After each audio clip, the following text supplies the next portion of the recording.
முதல் வாசகம். பெண் ஒருவர் காணப்பட்டார். அவர் கதிரவனை ஆடையாக அணிந்திருந்தார். நிலா அவருடைய காலடியில் இருந்தது.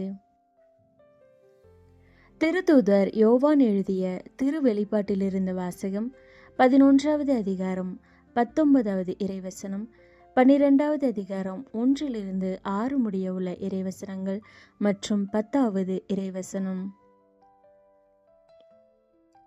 விண்ணகத்தில் கடவுளின் கோவில் திறக்கப்பட்டது. அந்த கோவிலில் உடன்படிக்கை பேழை காணப்பட்டது. வானில் பெரியதொரு அடையாளம் தோன்றியது. பெண் ஒருவர் காணப்பட்டார். அவர் கதிரவனை ஆடையாக அணிந்திருந்தார். நிலா அவருடைய காலடியில் இருந்தது. அவர் 12 விண்மீன்களை தலைமீது சூடியிருந்தார். அவர் கருவுற்றிருந்தார். பேறுகால வேதனைப்பட்டு கடுந்துயருடன் கதறினார். வானில் வேறொரு அடையாளமும் தோன்றியது. இதோ, நெருப்புமயமான பெரிய அரக்கப்பாம்பு ஒன்று காணப்பட்டது.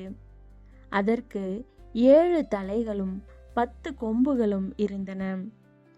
அதன் தலைகளில் 7 மணிமுடிகள் இருந்தன. அது தன் வாளால் விண்மீன்களின் 1/3 பகுதியை நிலத்தின் மீது இழுத்து போட்டது.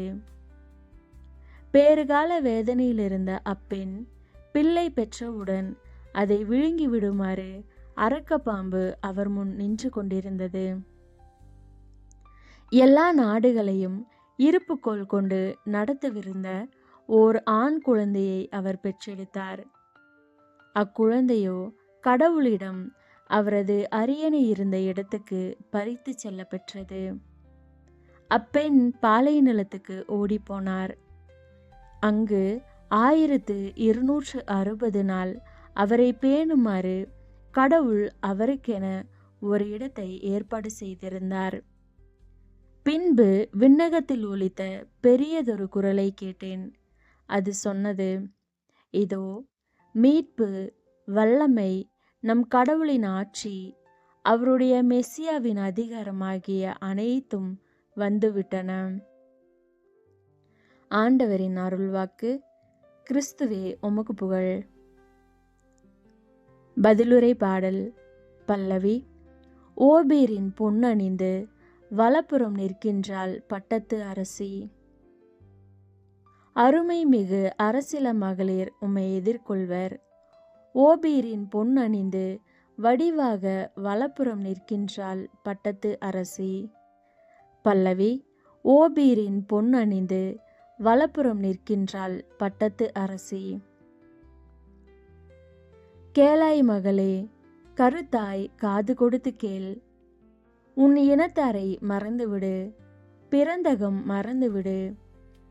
உனது எழிலில் நாட்டங்கொள்வார் மன்னர். உன் தலைவர் அவரே, அவரை பணிந்திடு. பல்லவி. ஓபீரின் பொன் அணிந்து வலப்புறம் நிற்கின்றாள் பட்டத்து அரசி.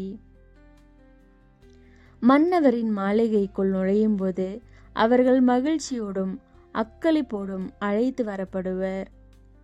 பல்லவி. ஓபீரின் பொன் அணிந்து வலப்புறம் நிற்கின்றாள் பட்டத்து அரசி. இரண்டாம் வாசகம். கிறிஸ்துவே முதலில் உயிர் பெற்றார்.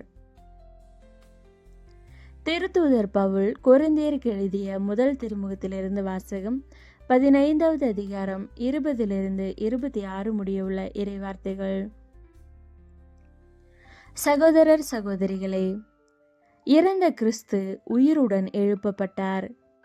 அவரே முதலில் உயிருடன் எழுப்பப்பட்டார். இது அனைவரும் உயிருடன் எழுப்பப்படுவர் என்பதை உறுதிப்படுத்துகிறது.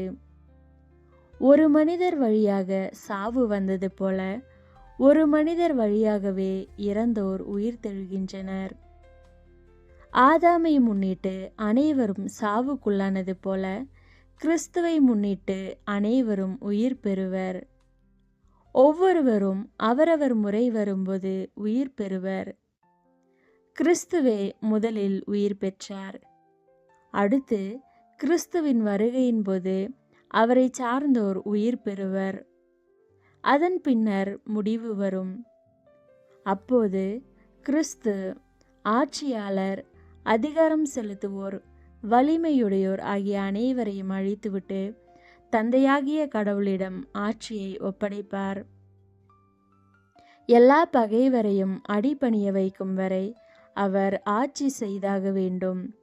சாவே கடைசி பகைவன், அதுவும் அழிக்கப்படும்.